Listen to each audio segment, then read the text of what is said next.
Урматтуу докладчик, сиз азыр айтып атасыз, башка мамлекеттер менен тыгыз байланыштабыз. Туурабы? Ооба, эң туура. Ал жакшы. Бирок мына бир маселе ошондон чыгып атат да. Таблиги жамаат уюму Россияда экстремисттик деп табылган.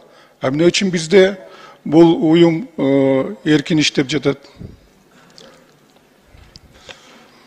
Арсенбек Касымович, биз бул таблиги жамааттын ошо мүчөлөрүн дайыма көзөмөлдөп турабыз. Эгер чектен чыгып, ошо мыйзам бузууга бара турган болсо, барган болушу алар деген. Анда кылмышчылар деген кылмышчылар тартылат. Эгер бул таблиги жамаатты ошо экстремист деп таануу боюнча бир топ жолу деген аракеттер болгон, бирок ал Кыргызстанда экстремист деп табылган эмес. Жок, бирок бизде безвизный режимде Россия менен. Ушактан келип бизде иштерди жүргүзсүн болот.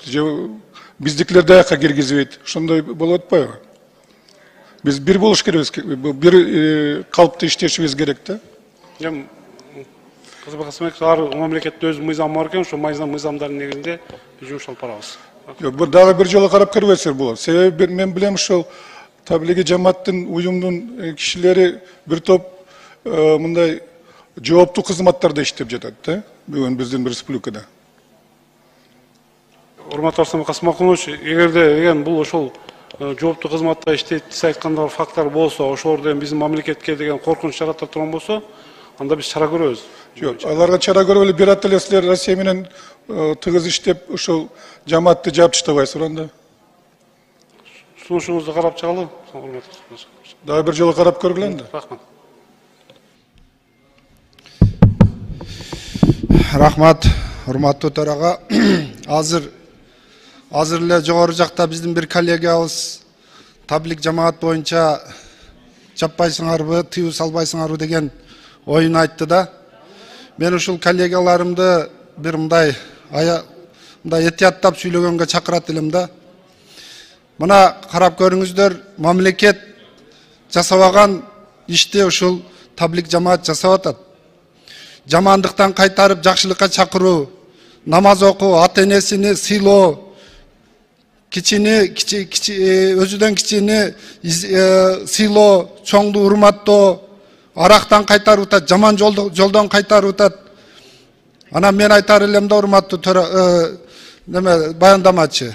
Мына ушул таблик жамаатка бир сөз сүйлөштөн мурда бир ошолордун ишмердигин өзүңүздөр карап чыккансыздар да. Бул мамлекетке эч кандай зыяны жок, наоборот пайдасы көп болуп атат булардын. Канча көчөдө бомуш болуп кеткен жарандарыбыз кайрадан жакшы турмушка кайтып атат. Ошондук үчүн мен мындай этият болууга чакырат элем да, мен коллегаларымды. Наоборот, сиздер ушул теңирчилерге окшогондорду жабыңыздарчы. Ушул элдин арасында 90% биздин Кыргызстанда ушул бизде мусулман динини тутушат, намаз окуйт. Мына ошолордун нааразычылыгын жаратпай, мына ошондой бир этияттап сүйлөсөк да бул жердечи. Рахмат. Менде Нурбек Такабаевич мындай суроодо азыр коллегам да жакшы токтоп кетти. Бул даватты кандай түшүнөсүз өзү? Ким айтып берет?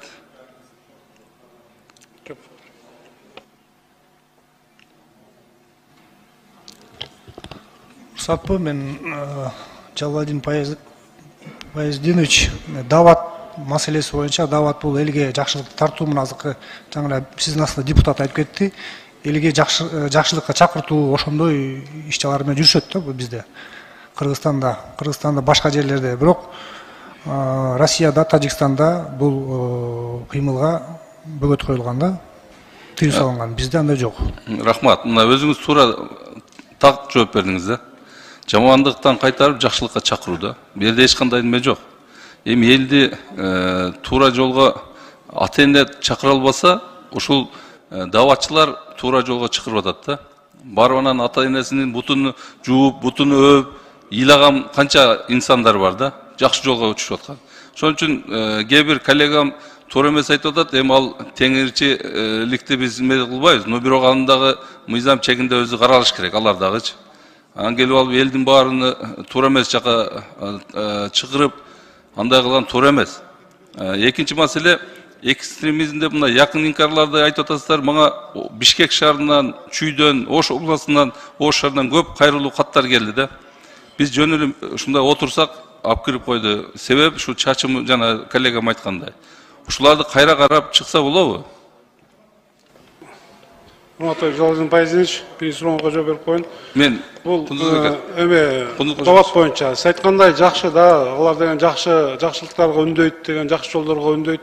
Биздин кээ бир жарандардын арасында деген мындай ошолорго карата деген сын пикир айтылганы, бул ошо кийип жүргөн кийимдери биздин үрп адатка, салттарга туура келбейт деп. Биз түшүндүрүштөр жүргүзүп, муфтият менен ушу даватка чыккандар, ушу президент деген жакшы эле кыргыздын кийимдерин кийип барып, калпагын кийип барып түшүндүрүштөрүн жүргүзсүн. Андан кийин кээ бир үйлөргө барып такылдатканда ошо элдин тынчын алып деген, кайра деген кире бербесин деген мааниде биз түшүндүрүштөрүн жүргүзгөнбүз. Негизинен алардын аракеттери, мындай ойлогон ойлору жакшы. Туура, эми адамда кемчилик бар да, кийимде боюнча болушу мүмкүн, башка нерседе кемчилик болушу мүмкүн. Бирок алар кемчилик өзүндө да, инсандын өзүндө. Мындай кылган амалында кемчилик жок. Ошону туура маани берсек, анан ушул жанагы мен айтып кеткен жарандар көбү кайрылды. Мен бизде Медер Алиевичке кат жибердим эле, алардан жооп болсо сиздер ушул карап бересиздерби?